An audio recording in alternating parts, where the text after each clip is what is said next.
Hey guys, welcome back. Today we're talking our top running back and wide receiver sleepers. Specifically, we are giving you our top 8 deep sleepers. These are the late round depth picks that you need to target in your fantasy football draft for 2020 if you want to win your draft so that you can win your league. Let's start this fantasy football podcast right meow. Hit that drop.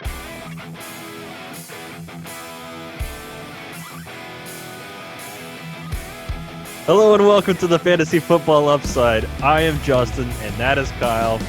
And we always like to start off by saying thanks for dropping by our Fantasy Football podcast and YouTube channel. You'd be laughing too if you heard what we just said right before we got on air. So yeah. Can't repeat it on here though. But today we will give you some more of our favorite late round sleepers.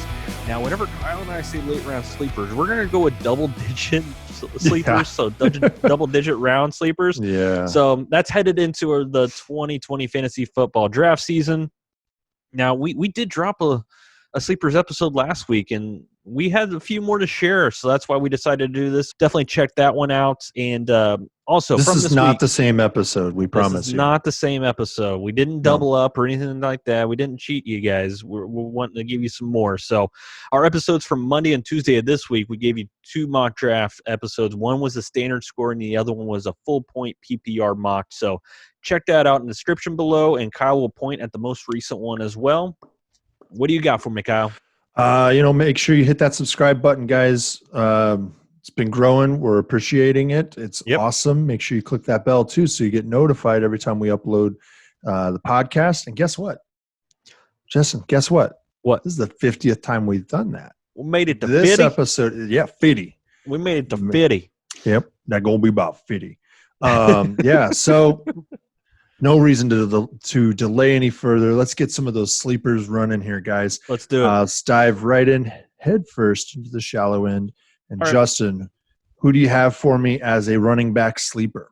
Yes, and these are not in any particular order, but my first running back sleeper is actually Justin Jackson of the LA Chargers. Almost said San Diego. Almost slipped. Almost slipped. It won't be the first. Won't be the last. The Las Vegas Chargers. That works too. Sure, why not? That might end up being – I don't know. It might end up happening. It may. But I chose him because he's going as running back 54 right now, a 6th pick in the 12th round. And you know what? This is a run-heavy team. I feel like it's really going to be even more run-heavy with either Tyrod Taylor or Justin Herbert behind center. And this guy averaged 5.14 yards per carry.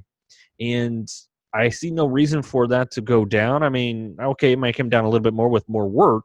That's fine, but he showed that he can perform when on the field. And I still feel like the Chargers aren't just going to hand the job over to Eckler. I mean, he's a stud. Let's not say anything other than that. But he's not a stud that's going to be carrying the full workload. He's not in the mold of a workhorse back. So that's why I really like Justin Jackson. Yes, Joshua Kelly was drafted out of UCLA, I believe, this year. So that kind of does muddy the outlook just a little bit, but I think Jackson's still going to get some good early down work and a lot of goal line work. Mm-hmm. So whenever Melvin Gordon was on the team, he was getting most of the goal line work, and that's what I'm hoping Justin Jackson just kind of comes right into that Melvin Gordon job. Maybe not as much on first and second downs that Gordon was getting, but I think there's still enough value there for us on that first sleeper. Sure. I think that people are so sure on Eckler. I've never really been as sure on Eckler. Right. And so, and then losing Phillip Rivers just makes me worry a little bit more. And I think you're right to lean on the run as a result. Yeah. So, yeah. All right. So my first running back sleeper is Darrynton Evans. This guy's going his RB60 right now, and he's 6th pick of the 16th round on average. So, these ADPs are getting a little wonky when you're seeing a running back in the 16th round. And the reason that's happening is because people are picking later and later now. They're adding rounds because of COVID. I'm in a draft right now that's going on. It's a 22-round draft. It's a charity league that's got people everywhere, so it's an 8-hour pick period. Yeah. But anyway, Darrynton Evans, he's stepping right into the Dion Lewis role that he vacated last year when he got injured, basically. And Derrick Henry had to take over, and we all saw what happened with that, right? Last year, Dion Lewis had 54 carries and 32 targets. was a pretty good number there. But when you look at the overall loss that they have, the vacated rushes in that and the vacated targets in that offense are ripe for somebody who's a pass-catching running back. And he slots in as a pass-catching running back because he's a little bit smaller, and it looks like that's what they're wanting him to do. They have 90 vacated rushes on this offense and 132 vacated targets. It's kind of surprising, actually, when you look at it. Not only that, Henry went for over 300 yards last year. They're not wanting to – or I'm sorry, 300 carries. They're not wanting to repeat that. They really do not want to do that. He had like 380 or something. We looked at it when you added in the playoffs. Yeah. It's just an insane total. This guy's got some speed. Look, he's going to get a lot of work in this offense that I think a lot of people aren't really expecting to have happen. And he's a great flex play, I think. Most leagues now are carrying a flex player, if not more than one flex, maybe a super flex. And don't put him in your super flex. Don't do that. Don't do that. Yeah, don't do that. Don't be that guy. Don't be that guy. But I'm not saying that I'm planning on Derrick Henry to go down, and that's what this guy's value is coming from. No, we're not saying that if Derrick Henry goes down, this guy's value is immediately as an RB2 or better, I would imagine, because he's going to get the total work from that offense, and they throw it very, very few times. Yep. I mean, they really are only supporting one wide receiver, one tight end, and then the running backs. So that's who I've got. Who do you have for me as your second running back? We're just doing two of them today, right? Yeah. All right. Two each on the running back. So my second running back is Adrian Peterson. I forgot a little timer here. Adrian Peterson of the Washington football team. We're going as running back 52. Sentinels. Just call them Sentinels. Let's hope so. It is Shane Falco Day. Yes. Or at least when we're recording. We're recording that. We're Yeah. recording it on the day that Shane Falco came in the second half and led the Sentinels to a win. For McGinty, Coach McGinney. Yeah. Something like that. But anyways, so I'm gonna guess he's gonna be going sooner in a lot of drafts. The running back 52, that's not gonna be the same here in a couple weeks, and it has to do with Darius Geis getting cut. I won't go into any more than that, but it's Adrian Peterson is still just the crafty veteran that still gets it done somehow. You know what I mean? Mm-hmm. And I think that's Ron Rivera is gonna be He's like 34 now or something? Yeah. But he still averaged 4.3 yards per carry last year. The last 2 years he's combined for over 2,000 rushing yards. So the guy can still get it done even at this age. And I just don't know if they're going to just hand the keys to Antonio Gibson, who was more of a wide receiver in college. Yeah. Or someone like Peyton Barber, who's just kind of a guy. A 3 yard per carry kind of guy. Oh my gosh. 3 yards and fall down. Yeah. It's pretty sad. So and then there's some Bryce Love out there. I didn't think that one all the way through before I said it, but there is weird. some. But we still haven't seen him fully recovered. We don't know what that looks like yet for him. So that's why I got Adrian Peterson as a sleeper right now. Yeah, I mean, I looked at Washington when I was researching some of these guys, and I liked Adrian Peterson. I think that's a good option there. So, I mean, especially where he's going right now. Well, what you have going for you as well is that Antonio Gibson is starting to shoot up the draft boards of a lot of the expert people in fantasy football, right? And there's no reason to do that. Like, there's nothing indicating right now that he's going to be the starter or anything like that. Right. They felt comfortable cutting Geis because they had Adrian Peterson, not because they've got some guy who did not play running back in college. That's not why they cut. They cut Geis because, several reasons, but they cut him also because they felt like they had to, and they felt like they were comfortable and they could move on. And they did not go get Lamar Miller. All right. So my second running back sleeper here is one that you know his name. You don't know why he's going where he's going in the draft. I don't know why. It kind of surprised me when I looked into it. It's Latavius Murray. He's going as RB 44. That's not even a flex play according to draft position. He's going in the 5th pick of the 12th round. And look, last year everybody's like, oh, well, he did okay last year because Kamara was out, right, for a little while. He had 25 fewer rush attempts, and Kamara only missed 2 games, guys. He only missed 2 games last year, and he only had 25 fewer rush attempts. So that's a pretty close number. And then he only had like roughly 160 less yards than Kamara did, but he had half the number of targets that Kamara did. So that's the distinguishing point between the two of them. I'm not saying these two guys are the same guy. Kamara is definitely the better running back to own, but Latavius Murray brings a value to the table that even if Kamara is getting his due carries and targets and everything, Latavius Murray is still getting targeted. He's still getting opportunity. He's still getting touches, rather, not targeted necessarily. I think this is a really underrated opportunity. Emmanuel Sanders is getting added to this offense. That's going to spread the defense out a little bit more to the edges. They can't just double team Michael Thomas and bring another DB into the box. There's a legitimate second threat on the outside now that they have to keep their DBs back a little bit, and they can still bracket Michael Thomas, but they've got somebody who has to watch for Emmanuel Sanders too, right? So that's going to bring the defense out a little bit, and it's going to make the edges a little softer. Both Kamara and Murray are going to have good years as a result of that. So defenses aren't going to be able to cheat on them anymore. They could last year. It didn't matter to Michael Thomas because he'll do it whether you got 4 guys on him or 8 guys on him, right? Yeah. All right, so let's move on to our wide receivers, unless you wanted to add anything on Murray. No, we're good, man. I like everything you had to say. Cool. Let's move on here to our wide receivers, and I'll go first this time. Okay. And my first wide receiver sleeper is another one. Like, it surprised me. I'm like, everybody knows this dude's name, right? It's Curtis Samuel. Yeah. Why is he wide receiver 63 going at the 9th pick of the 14th round? It probably was because of the fact that, I was one of those guys that drafted him pretty early last year. And they got burnt.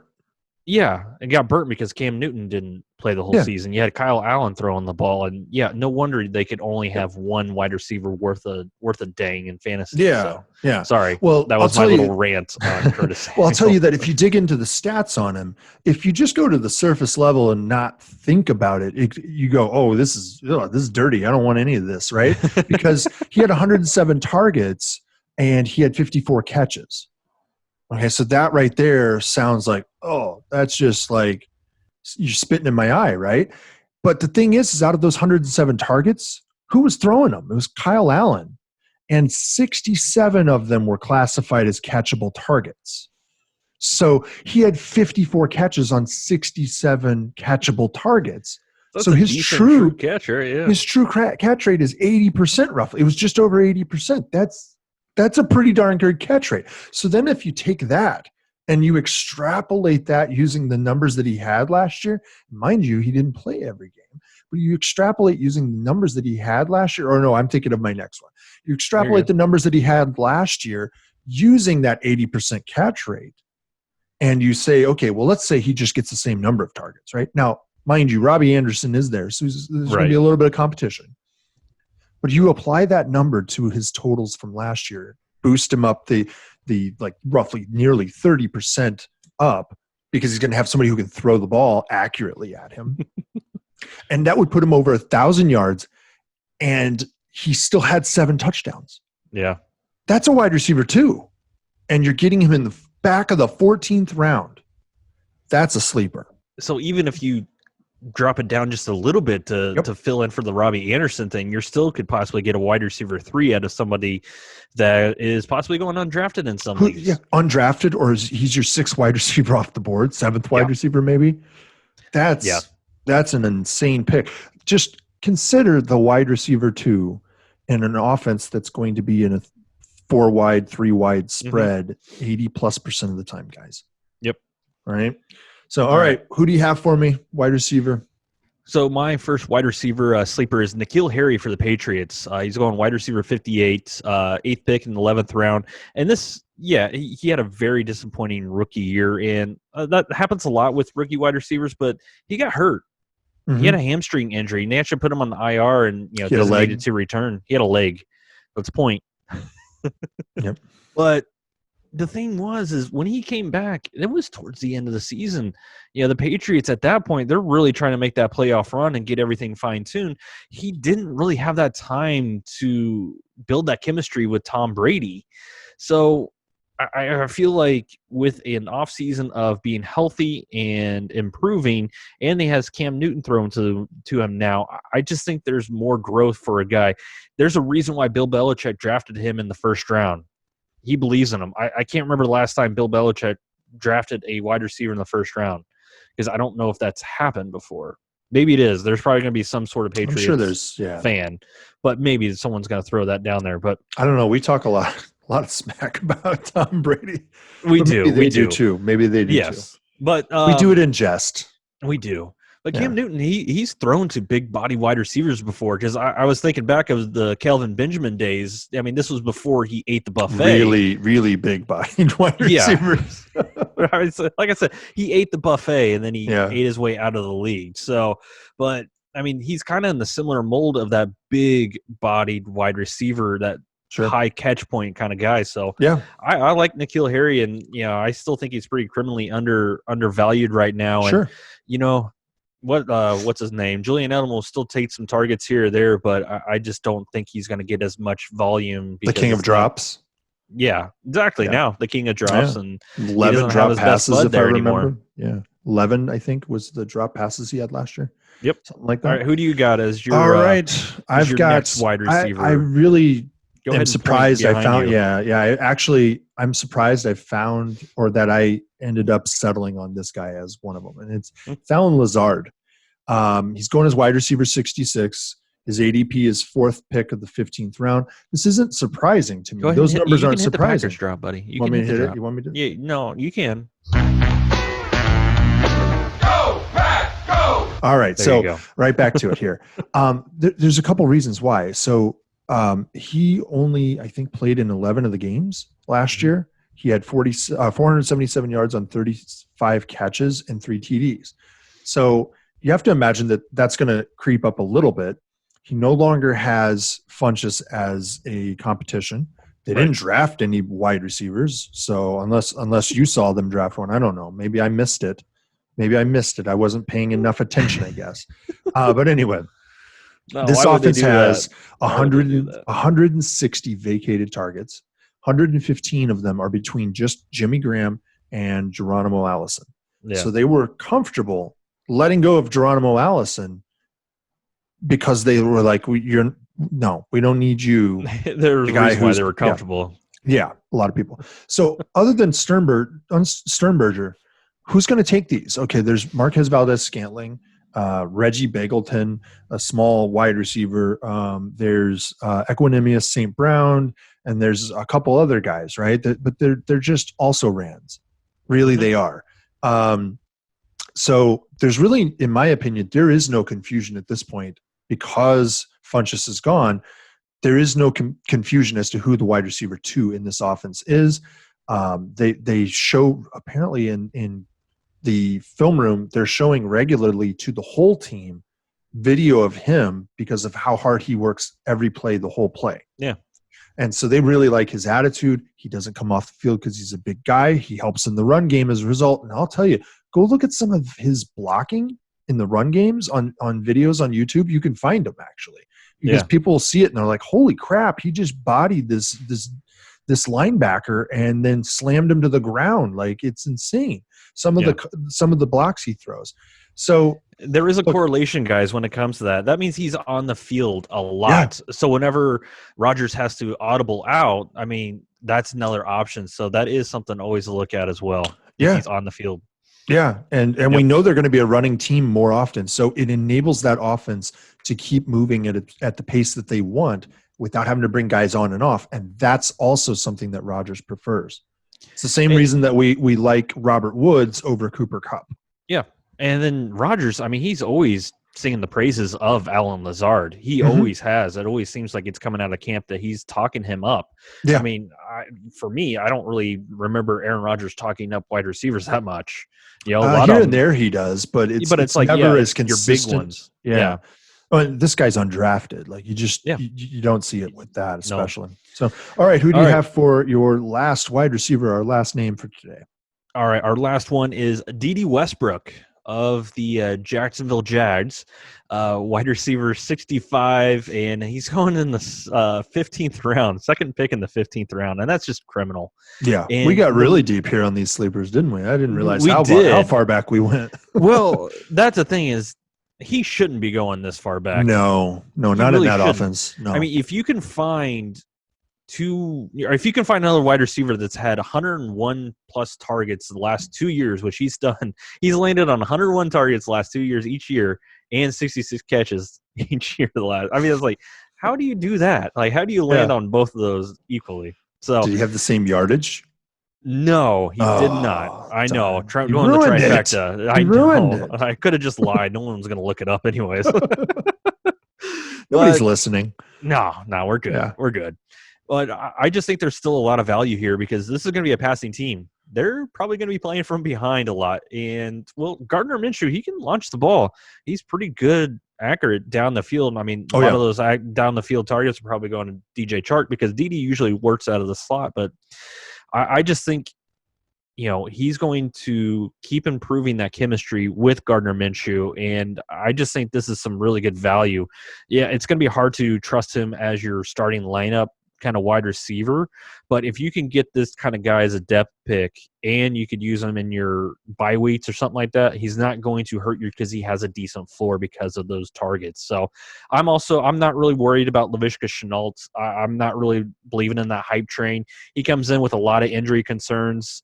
He always has been with Colorado. And I just think this year, I don't think there's going to be that concern. Maybe following years, maybe. But Laviska Shenault is more of just one of those gadget players right now, and they're going to try to find ways to get him on the field. But whenever you have set-in-stone wide receivers in DJ Chark and Dede Westbrook, those are your targets you're looking for. Yeah. Yep. All right, guys, make sure you click that subscribe button, click the bell so you get notified every time we upload the best podcasts on the internet. In addition to that, if you want to check out some other sleepers, you can check our last episode. It's going to be like right here. And, it's got good stuff. It's a little bit less deep, so it's guys that you'll feel a little bit more confident in picking maybe. So make sure you click that and see you guys next time, okay? Thanks for being fans of The Upside. See you guys.